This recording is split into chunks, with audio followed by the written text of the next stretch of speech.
Mga kabataang Pilipino, ngayon ko lang nang naranasan ang sakit na mas matindi pa kaysa sa latigo ng mga Kastila ang makita na ang bayang ipinaglaban namin ay ninanakawan, niloloko at inuuto ng sarili nitong mga anak. Nang isinulat ko noon na ang kabataan ang pag-asa ng bayan, ipinagkatiwala ko sa inyo ang kinabukasan ng Pilipinas. Ngunit paano magiging pag-asa kung kayo mismo ay nalulunod sa kultura ng paninira, inggit at pagkakanya-kanya? Bakit ninyo hinayaang maging laruan ang bayan sa kamay ng mga sakim?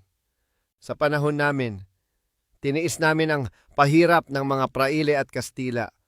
Pero ang masakit, kayo ngayon ay nagpapahirap sa kapwa ninyong Pilipino. Mas masahol pa kaysa sa mga Kastila ang ilan sa inyo. May mga traidor, mga mukhang Pilipino pero puso'y tiwali, mga taong ang tanging hangarin ay kapangyarihan at pera. Mga bulaang propeta na kunwari ay para sa bayan. Pero ang totoo, para sa sarili nilang bulsa. Hindi ko ginugol ang aking kabataan sa pag-aaral at pagsusulat para makita ang mga anak ng bayan na gumanap bilang bagong salot na mas malala pa sa dayuhan. Ang tunay na kaaway ngayon ay hindi na banyaga, kundi kapwa Pilipino na nilason ng kasakiman. Kaya kabataan, kayo ang natitirang pag-asa para tapusin ang siklong ito. Tumindig kayo ng may tapang, hindi tapang sa TikTok, hindi tapang sa komento, kundi tapang ng isip, tapang ng puso, tapang ng prinsipyo.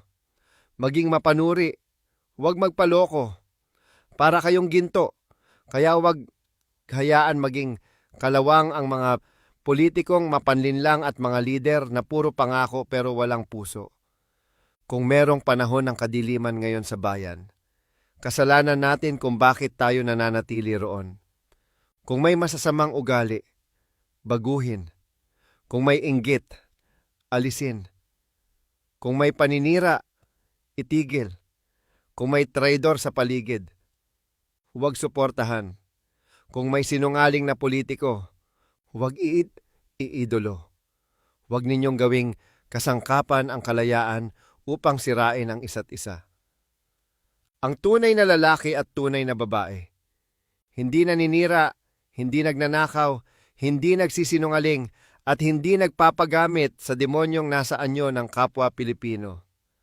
Kabataan, kayo ang huling tanglaw sa panahong ito ng kasinungalingan. Huwag magpadala sa kadiliman. Maging ilaw kahit mag-isa. Huwag ninyong hayaang ang pangalang Pilipino ay maging biro sa mundo.